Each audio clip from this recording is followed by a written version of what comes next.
मैं डॉक्टर भामा अग्रवाल आपके अपने यूट्यूब चैनल पर आपका स्वागत करती हूँ, अभिनंदन करती हूँ।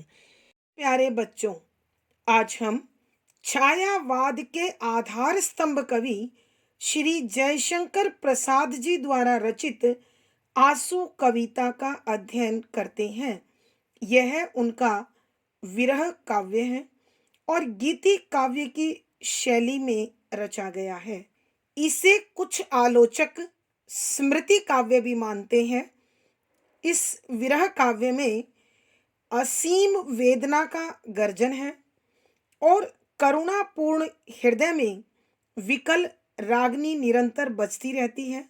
कवि जीवन के दुखमय क्षणों में अपने अतीत प्रेम की मधुर स्मृति को महसूस करता है और विगत क्षणों के लिए भावुक हो जाता है।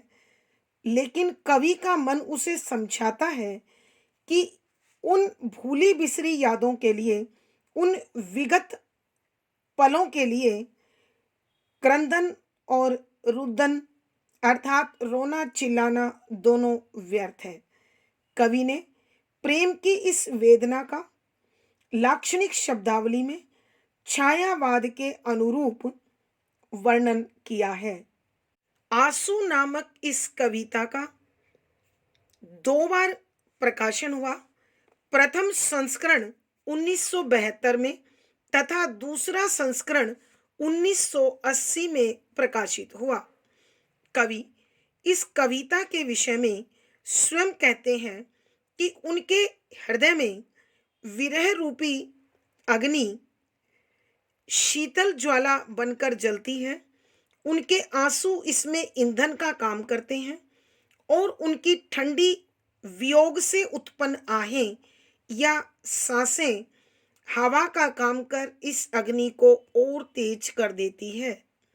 आज दुख की घड़ियों में उनके मन मस्तिष्क में वो अतीत की मधुर यादें अत्यधिक पीड़ा के रूप में मौजूद हो गई हैं और बुरे समय में आंखों से आंसू बनकर बह रही हैं।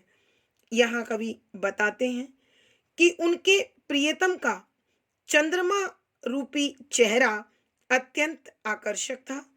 जीवन की गोधूलि में वो अपने इस चंद्र रूपी मुख पर घूंघट डालकर और आंचल में आस का दीपक जलाए या छिपाए कवि के जीवन में शामिल हुई।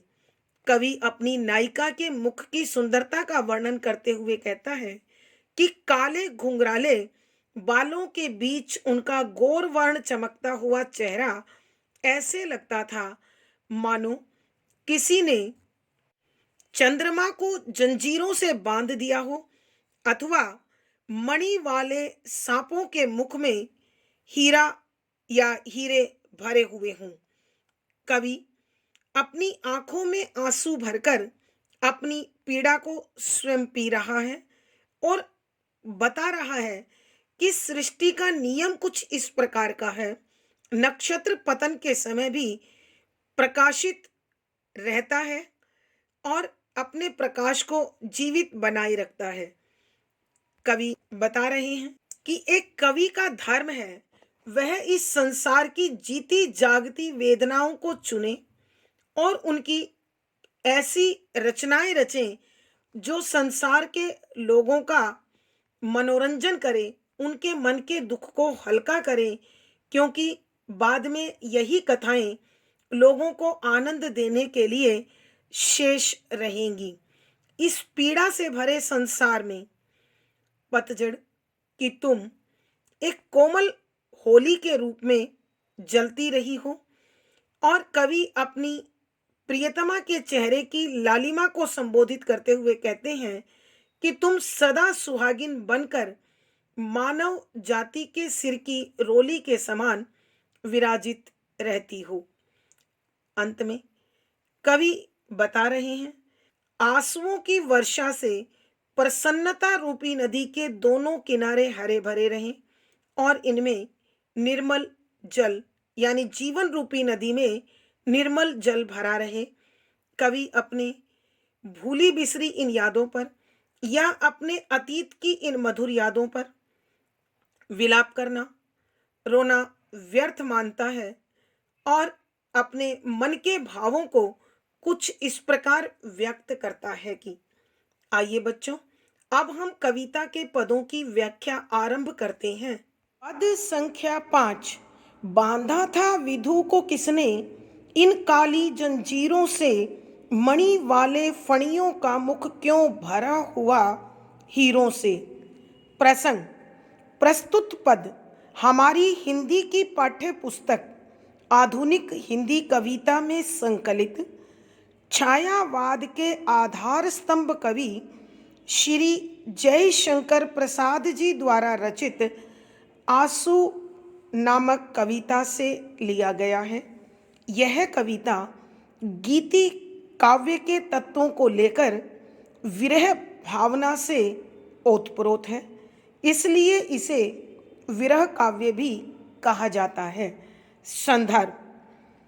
इस पद में कवि श्री जयशंकर प्रसाद जी हिंदी साहित्य की प्राचीन परंपरा नायिका के नख शिख सौंदर्य का निर्वाह कर रहे हैं और वो नए उपमान, नए बिंब के माध्यम से अपनी प्रियतमा की सुंदरता को इस प्रकार वर्णित करते हैं, इस प्रकार उकेर रहे हैं कि उनकी केश राशि अर्थात उनके बाल और उनका आकर्षक चेहरा कैसे कवि को प्रतीत हो रहा था, उसका वर्णन करते हुए कविवर लिखते हैं कि व्याख्या।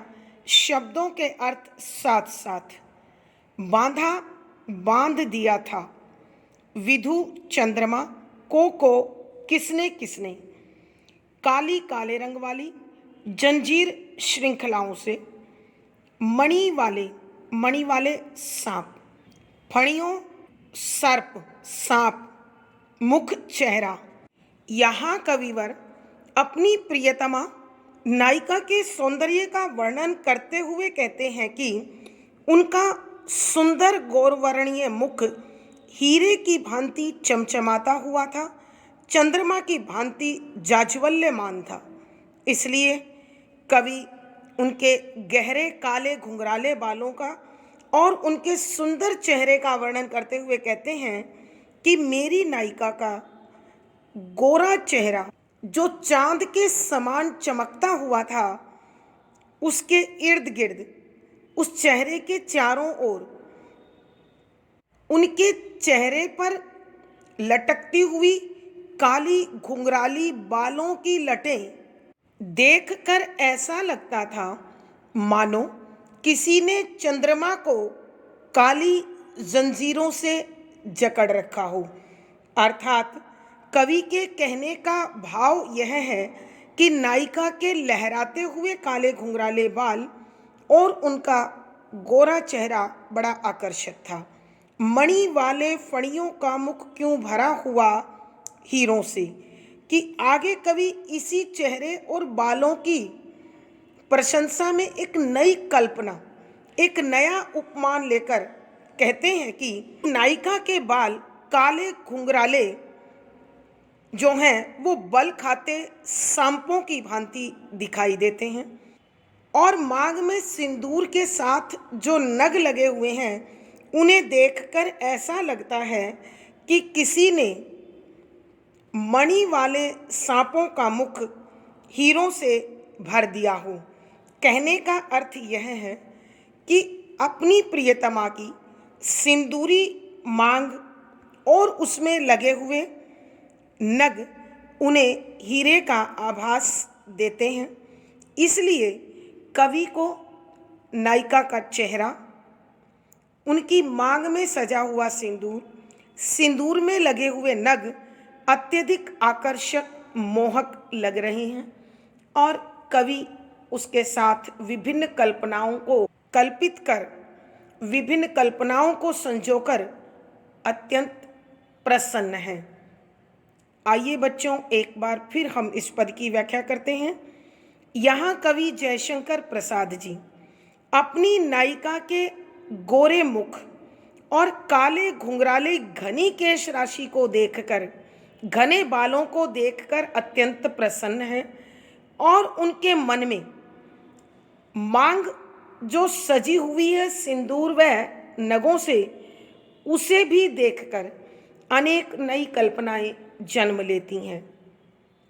उन्हें लगता है कि नायिका के गोरे चेहरे पर झूलती हुई घुंघराली लटें देखकर ऐसा लगता है मानो किसी ने चंद्रमा को काली जंजीरों से जकड़ रखा हो और अपनी प्रियतमा के बाल नाग जैसे, सांप जैसे प्रतीत होते हैं और इन बालों के बीच जो सिंदूर से भरी हुई मांग है वह इस प्रकार चमकती सी प्रतीत होती है मानो मणियों वाले सांप के मुंह में किसी ने हीरे भर दिए हों।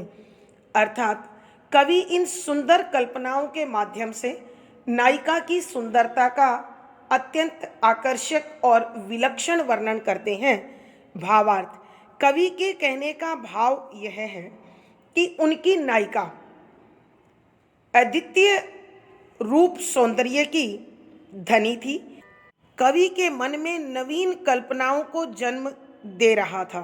विशेष यहाँ नायिका के घने बालों और सुंदर चेहरे का बड़ा सुंदर चित्रण हुआ है। कवि ने घुंघराले बालों की तुलना बल खाते सांपों से और जंजीरों से करके एक नया उपमान, नया प्रयोग किया है।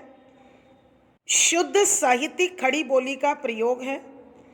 श्रृंगार रस माधुर्य गुण है। तुकांत छंद गे शैली और संगीतात्मकता बनी हुई है। यहाँ इस पद में अनुप्रास, रूपक, प्रश्न आदि अलंकारों का सुंदर सटीक प्रयोग हुआ है। पद संख्या 6। अपने आंसू की अंजलि आंखों में भरकर क्यों पीता, नक्षत्र पतन के क्षण में उज्जवल होकर है जीता। प्रसंग पूर्ववत। संदर्भ, यहाँ कवि बताना चाहते हैं कि मनुष्य के जीवन में जब दुख आते हैं तो वह व्यर्थ ही रोता है, आंसू बहाता है, क्योंकि इससे दुख की घड़ियां बदलने वाली नहीं है। जो दुख जीवन में आया है उसे हर हाल में झेलना ही पड़ता है, चाहे कितना ही दुखी हुआ जाए, चाहे कितना ही विलाप किया जाए और चाहे कितना ही निराशावादी बना जाए। तो कवि के ये शब्द मानव के मन को जागृति देने के लिए, उसे सचेत करने के लिए, उसकी आंतरिक शक्तियों को मजबूत बनाने के लिए लिखे गए हैं। इसी प्रकार के भावों से भरे इस पद में कविवर लिखते हैं कि व्याख्या, शब्दों के अर्थ साथ साथ अपने खुद के यानी दुखी व्यक्ति अपने, आंसू आंसू की अंजलि हाथों का वह जोड़ा जिसमें कुछ वस्तु स्थिर रह सकती है या हाथों का संपुट, आंखों में भरकर क्यों पीता कि आंखों में हमेशा आंसू क्यों लाए रखता है। नक्षत्र, सितारा अथवा तारा, पतन, विनाश या नष्ट हो जाना, क्षण, पल में, उज्जवल, पवित्र, चमकता हुआ, जीता, जीवित रहता है। यहाँ कविवर संसार के लोगों को जागृति देते हुए अपने मन के माध्यम से समझाता है कि हे मेरे मन, तू इस विरह की पीड़ा को, इस वियोग के दर्द को अभिव्यक्त क्यों नहीं करता। अर्थात अपने मन में जो दर्द है, जो दुख है, उसे छिपाकर रखने से क्या लाभ। उसे स्पष्ट कर देगा तो वजन मन का हल्का हो जाएगा। इसके कारण और अपनी आंखों में बहते ये अविरल आंसू ऐसे बहा रहा है, ऐसे पी रहा है मानो उन्हें अंजुलि भर भर कर पी रहा हो। अर्थात कवि अपने मन के दर्द को अपने अंदर ही पीता हुआ आंसुओं में इस कदर डूबा हुआ है, उसकी आंखों में इतने आंसू हैं कि वो अंदर ही अंदर उन आंसुओं के साथ घुलता जा रहा है, पिघलता जा रहा है। कवि इसके साथ ही उदाहरण देते हैं कि जब आकाश में कोई तारा टूटकर धरती पर गिरता है तो गिरने से पूर्व वह भी एक बार अत्यधिक चमक के साथ चमकता है और इस संसार को अपनी चमक का परिचय दे देता है। हे विरह के दर्द में तड़फते मेरे मन, तू भी उस नक्षत्र की भांति अपने मन के दर्द को व्यक्त कर दे और इस पीड़ा से अपनी प्रियतमा को परिचित करा दे। आइए बच्चों, एक बार फिर हम इस पद की व्याख्या करते हैं। कवि संसार के दुखी लोगों को धैर्य बंधाते हुए अपने मन के माध्यम से कहते हैं कि हे मेरे मन, तू जो वियोग की पीड़ा से भरा हुआ है, डूबा हुआ है, उसे प्रकट कर दे, उसे छिपाकर मत रख, क्योंकि यह वेदना तुझे अंदर ही अंदर खोखला कर रही है और तू इसे अपने मन में दबा कर रखने में इतने अधिक आंसुओं को पी रहा है कि अंदर ही अंदर घुला जा रहा है, पिघलता जा रहा है। कवि उदाहरण देकर कहते हैं कि जब आकाश का कोई सितारा अथवा तारा टूटकर पृथ्वी पर गिरता है तो वो अपने अत्यधिक प्रकाश के साथ पृथ्वी को अपनी रोशनी से, अपनी उज्ज्वलता से, अपनी चमक से परिचित कराता है और फिर टूटकर गिरता है। तो कवि भी चाहते हैं कि इस पीड़ा में डूबकर अपनी शक्तियों को क्षीण मत कर, तू अपने दर्द को, अपनी पीड़ा को संसार के सामने और अपनी प्रियतमा के सामने प्रकट कर अपने मन के बोझ को हल्का कर और संसार को अपनी प्रतिभा से, अपनी योग्यता से परिचित करवा दे। भावार्थ, कवि के कहने का भाव यह है कि मनुष्य अपनी पीड़ा को जितना अधिक छिपाता है, वह वेदना उसे उतना ही अधिक खोखला बनाती जाती है। विशेष यहाँ संदेश दिया गया है कि मनुष्य को अपने मन की पीड़ा और निराशा को सर्वत्र व्यक्त कर अपने मन के भार को कम कर लेना चाहिए। शुद्ध साहित्यिक खड़ी बोली का प्रयोग है। वियोग श्रृंगार रस और माधुर्य गुण है। तुकांत छंद गेय शैली और संगीतात्मकता बनी हुई है। इस पद में अनुप्रास, मानवीकरण, प्रश्न आदि अलंकारों का सुंदर सटीक प्रयोग हुआ है। पद संख्या 7, चुन चुन ले रे कण कण से जगती की सजग व्यथाएं, रह जाएंगी कहने को जनरंजन करी कथाएं। प्रसंग पूर्ववत संदर्भ, इस पद में कवि विश्व प्रेम से भरा हुआ है, जो एक कवि का धर्म होता है कि वह अपने व्यक्तिगत दुख के स्थान पर वह अपने निजी सुख दुख के भाव से ऊपर उठकर संसार के कल्याण के लिए उनकी पीड़ा को, उनकी वेदना को अपने हृदय पर, अपनी आत्मा पर महसूस करे और उस दुख को अपनी रचनाओं में ढालकर उन्हें इस तरीके से प्रस्तुत करे कि पीड़ा समाप्त हो तथा संसार के लोगों को नई प्रेरणा प्राप्त हो। इसी प्रकार के भावों से भरे इस पद में कवि व्यक्त करते हैं कि व्याख्या, शब्दों के अर्थ साथ साथ चुन चुन ले, चुन ले चुनाव कर ले, रे है मेरे मन, कण कण हर कण से, हर हिस्से से, जगती संसार की सजग जीती जागती व्यथाएं, पीड़ा, दुख को, रह जाएंगी, बच जाएंगी, कहने को, व्यक्त करने को, जन मनुष्य, रंजन मनोरंजन, सुख करी कर देने वाली कथाएं, कहानियाँ। यहाँ कविवर अपने मन को संबोधित करते हुए कहते हैं कि हे मेरे मन, तू अपने दुख में इतना पागल मत बन कि इस सारे संसार की अवहेलना हो जाए। अर्थात इस विश्व में जितने प्राणी हैं, तुझे अपने दुख के साथ साथ उनके दुख को भी देखना चाहिए, समझना चाहिए, महसूस करना चाहिए। यदि तू अपने सुख दुख में खोया रहा तो तेरा कवि धर्म और कर्म दोनों नष्ट हो जाएंगे।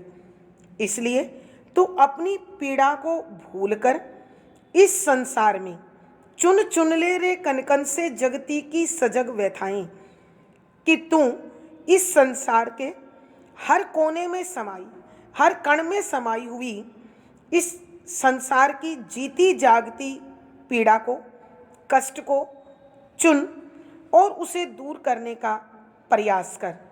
रह जाएंगी कहने को कि समय अपनी गति से चलता रहेगा, और जब तू इस संसार के दुखों को दूर करने के लिए, उनके कष्ट का हरण करने के लिए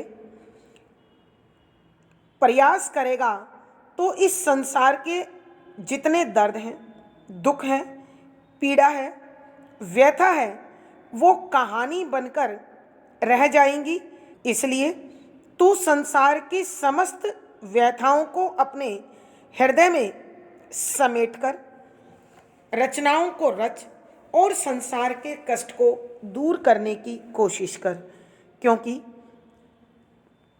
ऐसा करने पर लोगों को जब कोई कष्ट नहीं होगा तो ये कथाएं मनोरंजन के लिए वो एक दूसरे को सुनाया करेंगे और सुना करेंगे।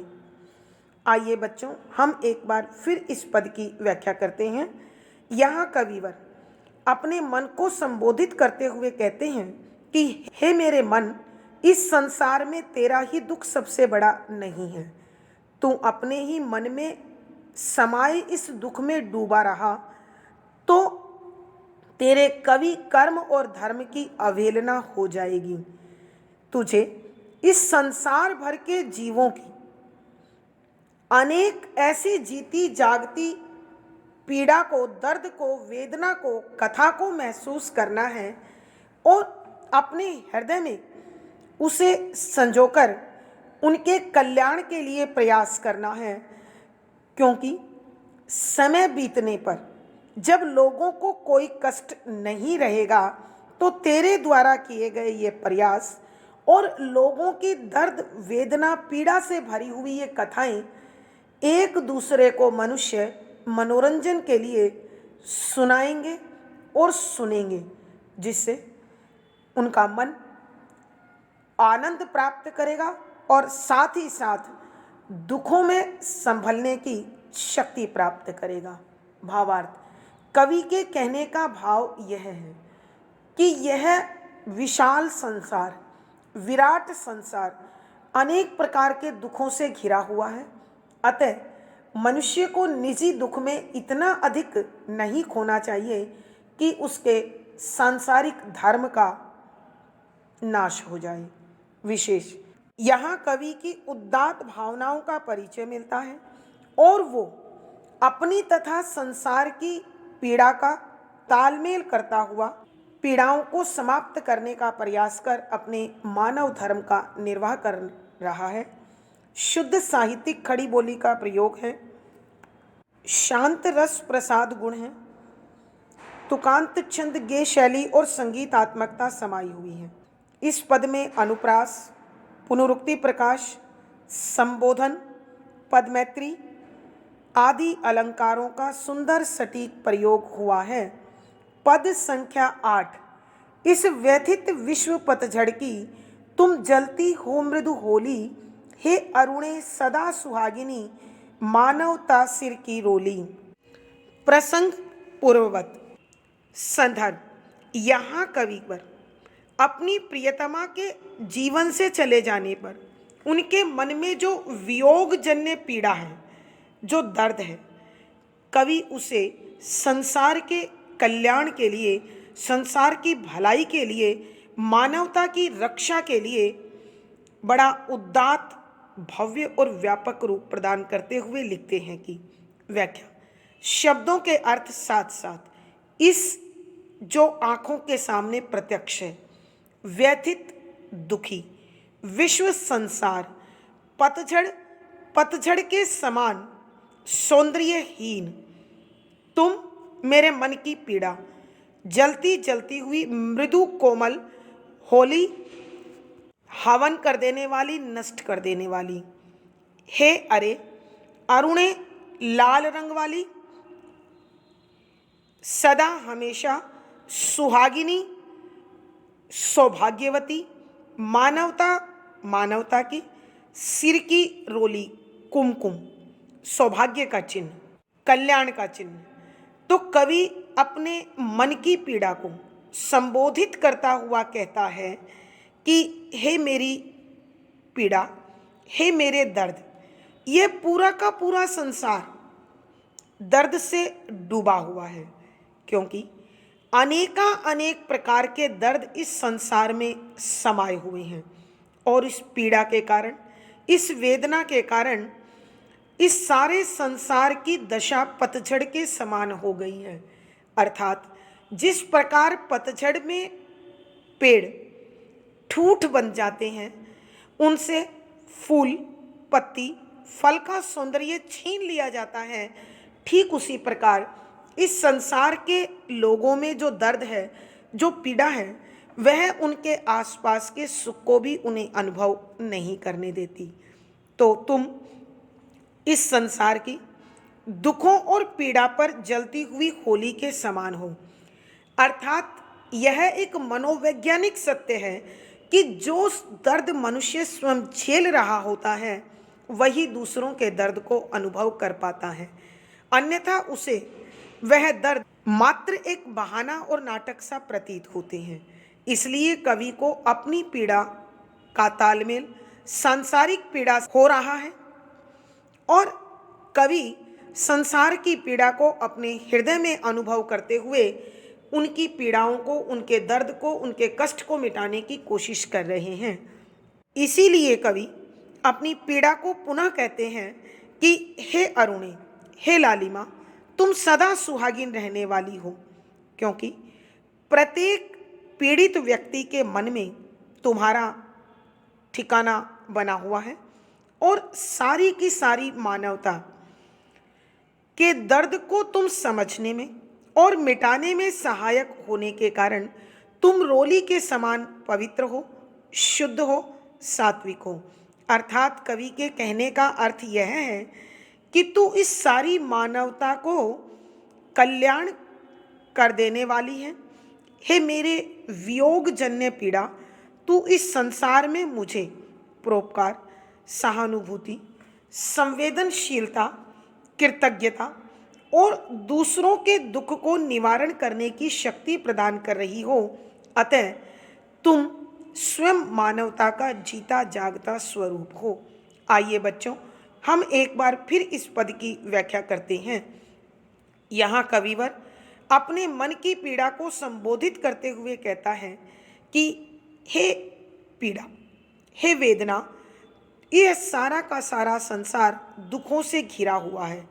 इस संसार में इतने अधिक दुख हैं कि जिस प्रकार पतझड़ में वृक्ष से उसके फूल, पत्ते और फल छीनकर उसे ठूठ बना दिया जाता है, ठीक उसी प्रकार यह संसार दुखों में घिरकर पतझड़ की भांति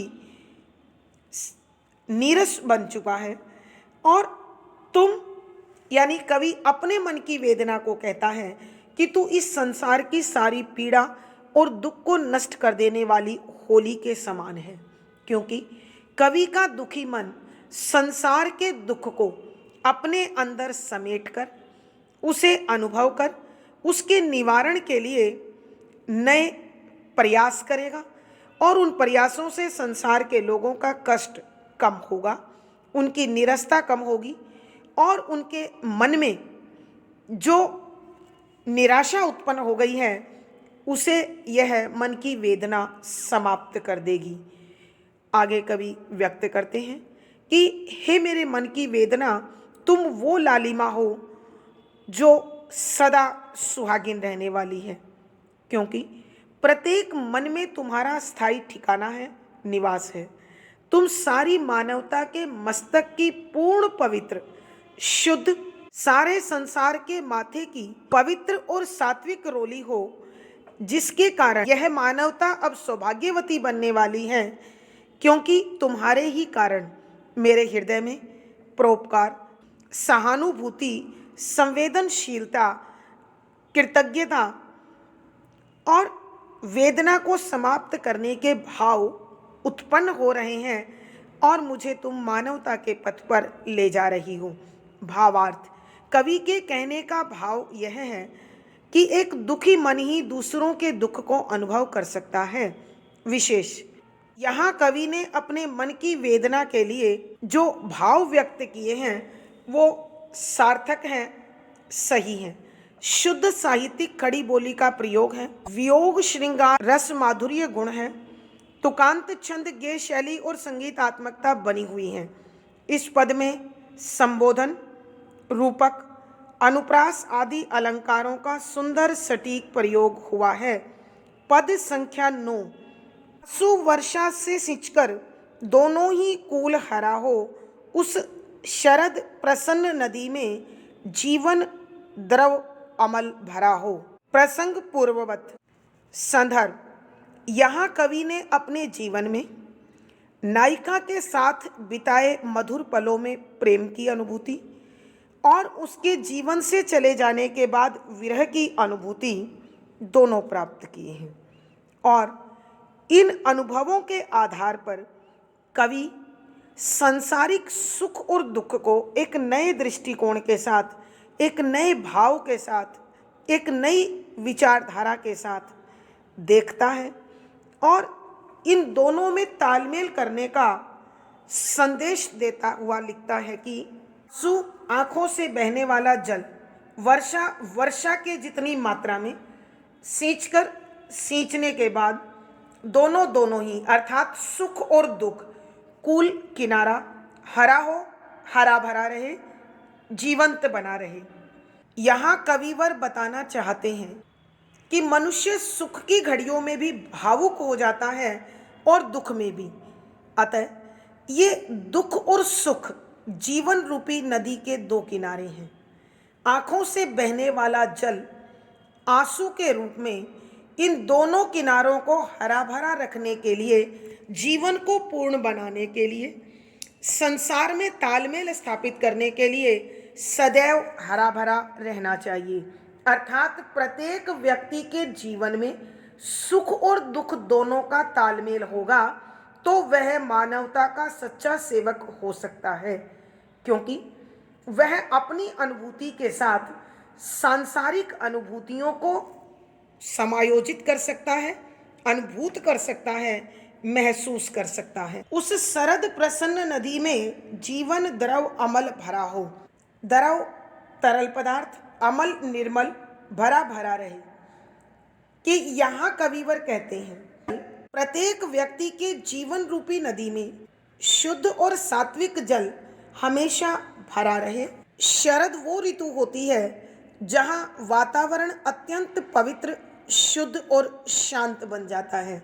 तो कवि कहते हैं कि संसार के लोगों की शरदकालीन नदी में, शरदकालीन ऋतु की प्रसन्नता से भरी इस जीवन रूपी नदी में शुद्ध सात्विक जल भरा हुआ हो। अर्थात कवि कहना चाहते हैं कि जीवन रूपी नदी के दोनों सुख दुख रूपी किनारे अपने अनुभवों के साथ, आंसुओं की वर्षा के साथ, अर्थात संसार के लोगों को असीम सुख प्राप्त हो कि वो भावुक हो जाएं, और दुख की घड़ियां इसलिए हों कि उन्हें महसूस कर संसार के कष्ट को समझें और सहायक बने, तथा शरदकालीन मौसम की भांति जीवन रूपी नदी में भावों का जल शांत हो, शुद्ध हो और पवित्र हो। आइए बच्चों एक बार फिर इस पद की व्याख्या करते हैं। यहाँ कविवर पूरे संसार के लिए मंगल कामना करते हुए कहते हैं कि हे मेरी आँखों से बहने वाले आंसुओं, तुम इस संसार में वर्षा करते रहो और जीवन रूपी नदी को पूर्ण बनाते रहो। यह एक मनोवैज्ञानिक सत्य है कि जब मनुष्य के जीवन में असीम सुख होता है तो भी वह भावुक होकर आंसू बहाता है। अर्थात कवि चाहते हैं कि प्राणी मात्र को इतना सुख प्राप्त हो कि उसकी आंखों में आंसू हो तथा दुखों की घड़ियों में वो इन आंसुओं से अपने मन के भार को हल्का कर ले और जीवन रूपी नदी के सुख दुख रूपी दोनों किनारे हमेशा हरे भरे रहें, ताकि सुख की अनुभूतियां मनुष्य को जीवन जीने की शक्ति देती रहें और दुख मानवता की सेवा का संकल्प करने की शक्ति प्रदान करें। और जिस प्रकार शरदकालीन मौसम अत्यंत सुहावना, शांत और मनभावक होता है, ठीक उसी प्रकार जीवन रूपी नदी भी अपने इस शरदकालीन मौसम की भांति शांत पवित्र जल से भरकर जीवन जीती हुई बढ़ती चले। अर्थात कवि के कहने का भाव यह है कि मनुष्य के जीवन में सुख दुख दोनों आए और मनुष्य को उनमें तालमेल बनाने की अद्भुत शक्ति प्राप्त हो, ताकि वह जीवन को शांत भाव से, स्थिर भाव से तालमेल बनाते हुए जी सके। भावार्थ, कवि के कहने का भाव यह है कि सुख दुख का तालमेल ही मनुष्य के जीवन को पूर्ण बनाता है। विशेष सुख और दुख की भावनाओं से पूर्ण जीवन में आनंद और करुणा दोनों का तालमेल बनने की बात की है। शरद प्रसन्न नदी का प्रयोग यहाँ कवि ने इसलिए किया है क्योंकि शरदकालीन नदियों में न तेज प्रवाह होता है और न ही उनमें किसी प्रकार की विनाशक लहरें उठती हैं। अर्थात कवि चाहते हैं कि संसार में सभी समभाव से जीवन को जिएं और तालमेल बैठाने वाले दृष्टिकोण का निर्माण करें। शुद्ध साहित्यिक खड़ी बोली का प्रयोग है, शांतरस प्रसाद गुण है, तुकांत चंद गे शैली और संगीतात्मकता का प्रयोग है। इस पद में अनुप्रास, रूपक, अतिशयोक्ति आदि अलंकारों का सुंदर सटीक प्रयोग हुआ है। आज की कक्षा में बच्चों इतना ही। अगली वीडियो में फिर मुलाकात होगी। पिछली वीडियो का लिंक आपको यहाँ पर मिल जाएगा। आशा है पढ़ा गया विषय आपको समझ में आया है। अपने विचार व भाव कमेंट बॉक्स में लिखें। वीडियो को लाइक करें, शेयर करें और चैनल सब्सक्राइब करें। आपका दिन और जीवन मंगलमय हो, इसी शुभकामना के साथ आभार, धन्यवाद।